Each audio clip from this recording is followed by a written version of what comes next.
자, 여기는 잠실 세내역입니다. 헬리오시티가 18억 원에 거래가 됐다라고 해서 엘스 리센츠 헬리오시티까지 한번 현장 상황 어떤 분위기인지 한번 체크해 보도록 하겠습니다. 리센츠 신세계 부동산인데요, 굉장히 친절하고 정직하게 상담을 잘 해주십니다. 여기는 리센츠 아파트입니다. 잠실주공 2단지 재건축한 리센츠 아파트고요. 제가 부동산에 들러서 이제 여러가지 상황을 체크를 해봤는데요, 바닥은 확실히 다지고 있고요. 18억 19억 급매물들은 다 팔렸고 10층 이하 저층들은 조금 남아 있지만 지금 나오는 10층 이상 매물들은 20층 21층 정도에서 거래가 되고 있다라고 합니다. 분위기가 달라졌는 게요, 적극적으로 거래가 엄청 늘어나고 있는 건 아니지만 문의는 늘어나고, 특히 눈에 띄는 게요, 이제 월세보다 전세가 좀 유리해졌다라고 합니다. 월세는 예전 13억, 14억 전세 가격 수준에서 전환율로 월세가 형성이 되는데, 전세는 지금 8억, 9억 정도 나오고 있기 때문에 월세보다 전세를 좀 선호하고 있다. 최근 분위기가 조금씩 달라지면서 지금 분위기라면 조금씩 소진이 되면 전세 가격도 조금 오를 수도 있을 것 같고요. 매매 가격 같은 경우도 빠르게 올라가지는 않겠지만 지금 급매물들이 거래가 되고 있기 때문에 내려가지는 않을 것 같습니다. 많이 오르지도 않지만 내려가지도 않는 좋은 급매물 위주로 매수자들이 지금 열심히 계산기를 두들기고 있는 상황입니다. 중요한 건 토지거래 허가가 6월 달에 풀리느냐가 중요한 포인트가 될 것 같습니다. 여기는 헬리오시티입니다. 전용 84가 18억에 거래가 됐다라고 해서 제가 얼른 달려왔습니다. 헬리오시티는요, 6600세대의 가락시형을 재건축한 아파트로 지하철 8호선 송파역이 인접해 있고요, 9호선 석촌역도 이용 가능합니다.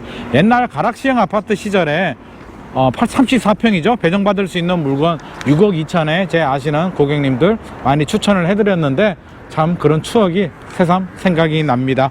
헬리오시티는 84개동 9510세대 아파트고요, 2018년 사용 승인을 받았고 용적률은 285%입니다.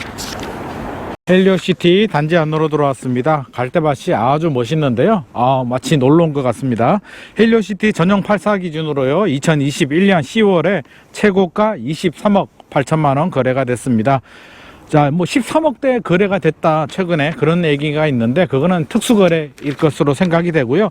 정상적인 거래는 2023년 1월 2층이 15억 8천만원 거래가 됐었고요, 10층이 17억 1,500만원 거래가 되다가 최근에 18억 거래가 됐다라고 해서 제가 얼른 달려가 왔는데요, 18억 물건 2개가 거래됐다라고 합니다. 18억에 거래가 되니까 집주인들은 호가를 올리겠죠. 집주인들은 19억 이상 부르고 있고요, 매수자들은 여전히 한 달 전 가격인 16억대 물건 없느냐 이렇게 찾고 있기 때문에 매수인과 매도인 간의 간극이 굉장히 큽니다. 거래는 그렇게 활발하게 잘 되고 있는 상황은 아닙니다.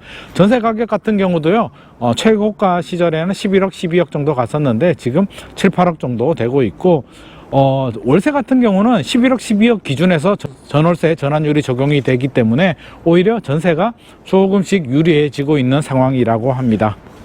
헬리오시티 중앙광장을 제가 거닐고 있는데요, 9510세대답게 정말 크네요. 걸어도 끝이 없는 것 같습니다. 정말 멋있네. 이렇게 중앙을 이렇게 긋고 있으니까요, 중앙 소나무와 잔디밭이 멋있고 주변으로 헬리오시티 아파트가 쭉 우뚝 솟아 있는데, 이 라인 아파트들이 가장 비싼 동이라고 합니다.